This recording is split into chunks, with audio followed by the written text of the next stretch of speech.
नमस्कार दोस्तों, आइए जानते हैं आज हर रोज एक कहानी में एक ऐसी कहानी जिसमें आपने आज सुना होगा कि प्रभु की पूजा तो पूरा देश करता है।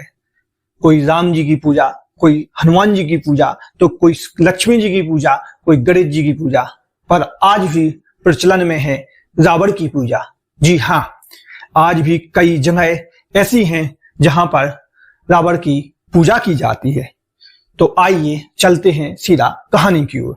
भारत के कई स्थान ऐसे हैं जहां रावण दहन नहीं किया जाता है, बल्कि उसकी पूजा अर्चना की जाती है।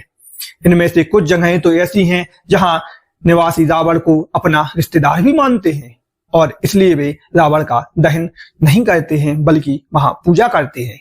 नंबर 1, उत्तर प्रदेश में गौतम बुद्ध नगर जिले के बिसरक गांव में रावण का मंदिर निर्माणाधीन है। मानता है कि गाजियाबाद शहर से करीब 15 किलोमीटर दूर गांव बिसरक रावण का ननिहाल था।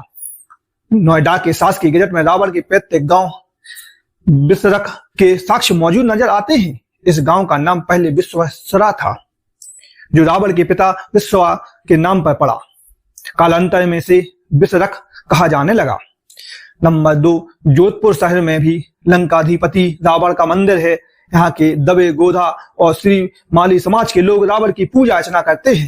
ये लोग मानते हैं कि जोधपुर रावण का ससुराल था, तो कुछ मानते हैं कि रावण के वध के बाद रावण के वंशज यहाँ आकर बस गए थे। ये लोग खुद को रावण का वंशज मानते हैं।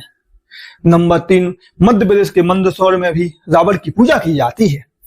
मंदसौर नगर के खानपुर क्षेत्र में रूड़ी नामक स्थान पर रावण की विशाल काय मूर्ति है।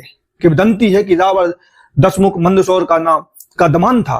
रावण की धर्मपत्नी मंदोदरी मंदसौर की ही निवासी थी और मंदोदरी के कारण ही दसपुर का नाम मंदसौर पड़ा।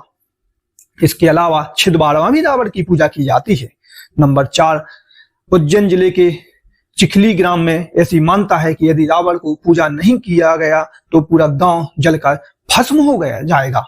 इसलिए इस गांव में भी रावण का दहन नहीं किया जाता है, बल्कि दशहरे पर रावण की पूजा होती है। गांव में ही रावण की विशालकाय मूर्ति स्थापित है।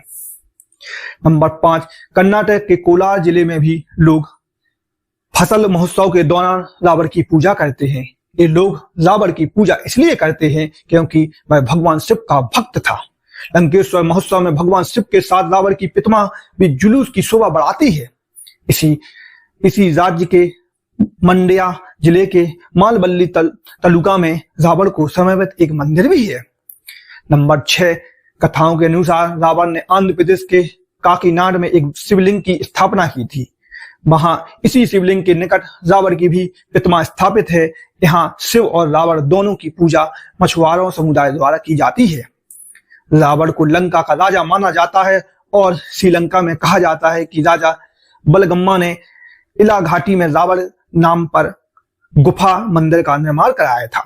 नंबर 7, रावण के महाराष्ट्र के अमरावती और गढ़चिरौली जिले में कोरकू और गौड़ आदिवासी रावण और उसके पुत्र मेघनाद को अपना देवता मानते हैं। अपने एक खास पर्व फागुन के अवसर पर वे इसकी विशेष पूजा करते हैं। इसके अलावा दक्षिण भारत के कई शहरों और गांवों में भी रावण की पूजा की जाती है।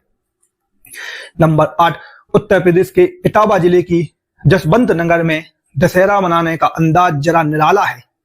यहाँ दशहरे वाले दिन रावण की पूजा शहर में आरती उतार कर पूजा की जाती है। उसे जलाने की बजाय रावण को मार मार कर उसके टुकड़े कर दिए जाते हैं। फिर वहां मौजूद लोग रावण के उन टुकड़ों को उठाकर घर ले जाते हैं।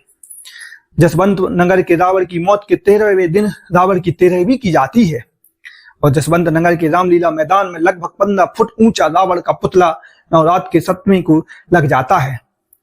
दशहरा पर जब रावण अपनी सेना के साथ युद्ध करने को निकलता है, तब यहाँ उसकी धूप कपूर से आरती होती है और जय जयकार भी होती है। यहाँ की यह परंपरा दक्षिण भारत से प्रभावित है। दरअसल रावण बहुत ज्ञानी था और यहाँ रावण के पंडित और ज्ञान रूपी स्वरूप को तो पूजा जाता है, जबकि उसके राक्षस के कारण उसका वध किया जाता है।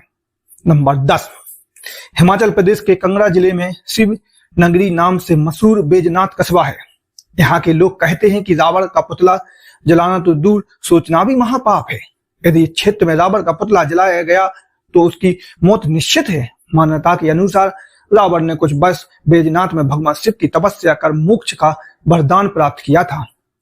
शिव के सामने उनके परम भक्त के पुतले को जलाना उचित नहीं था और ऐसा करने पर दंड तत्काल मिलता है और लिहाजा रावण दहन यहाँ नहीं होता है। बैजनाथ में बिनवा पुल के पास रावण का मंदिर है। इसमें शिवलिंग व उसी के पास एक बड़े पैर का निशान है। ऐसा माना जाता है कि रावण ने इसी स्थान पर एक पैर पर खड़े होकर तपस्या की थी।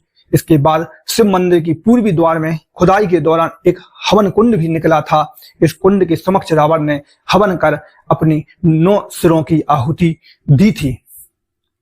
यदि आप लोगों को हमारे द्वारा बताई गई रावण की कहानी अच्छी लगी हो तो एक लाइक, कमेंट, सब्सक्राइब जरूर कीजिए ताकि आने वाले समय में हम आपको ऐसी ही रोचक और ज्ञानवर्धक जानकारी देते रहें। बहुत बहुत धन्यवाद।